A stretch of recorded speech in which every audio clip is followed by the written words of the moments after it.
Obrađivati sa učenicima delo kakva je Antigona, tragedija koja je od nas udaljena preko 25 vekova, za svakog nastavnika je veliki izazov.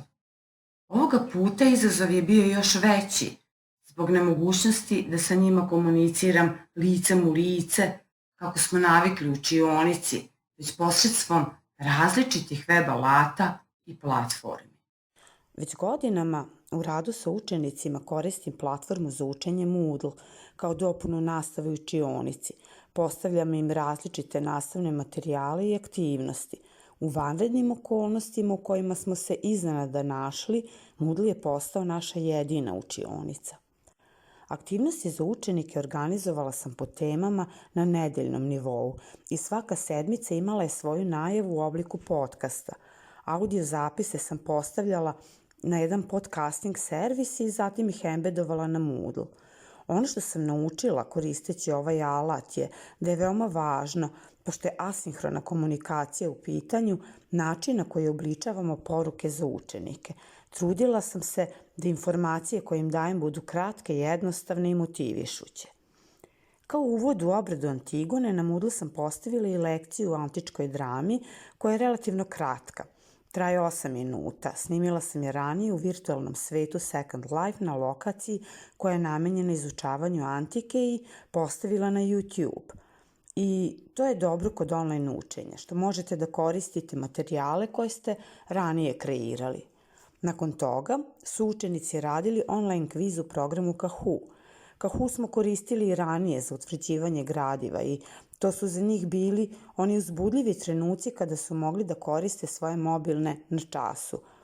Ovaj put sam kviz postavila kao izazov koji svaki učenik radi individualno, ako želi i više puta u vreme kada mu to odgovara. U kviz sam umetnula i delove video lekcije, tako da je on više bio namenjen učenju i samoproveri znanja nego što je bio takmičarskog karaktera kao Kahoot iz učionice. Glavni zadatak vezan za lektiru bio je pričanje priče o Antigoni u prvom licu.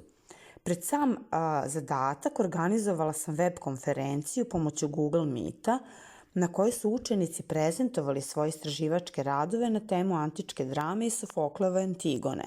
Pošto svi imamo kreirane školske Google naloge, ovo nam je bio najjednostavniji i najsigurniji alat za komunikaciju i saradnju. Čas, odnosno konferenciju, uz mene moderiralo je nekoliko učenika koji su nakon svake prezentacije pokretali i vodili diskusiju. Konferenciji su prisustvovali moje kolege.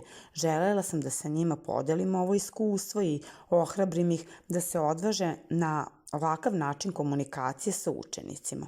I nije bolelo. I čas je trajao tačno 45 minuta. Antigona nije jednostavno, niti današnjoj deci blisko delo. U vreme kada je nastalo, ljudi su drugačije živeli i razmišljali.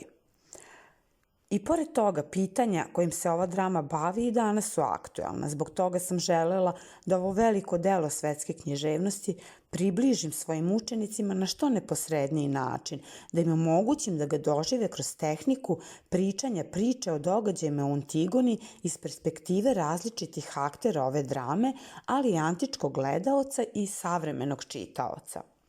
Učenici su podeljeni u grupe, kreirali scenario za svoju priču, a zatim je predstavnik svake grupe pričao priču u alatu VoiceThread, nadovezujući se na započetu nit. Na ovaj način želela sam da im omogućim da se sažive sa likovima iz dela, osete empatiju, ali i da podstaknem njihovu kreativnost, motivišem ih da stilski uobliče priču i daju joj lični pečat.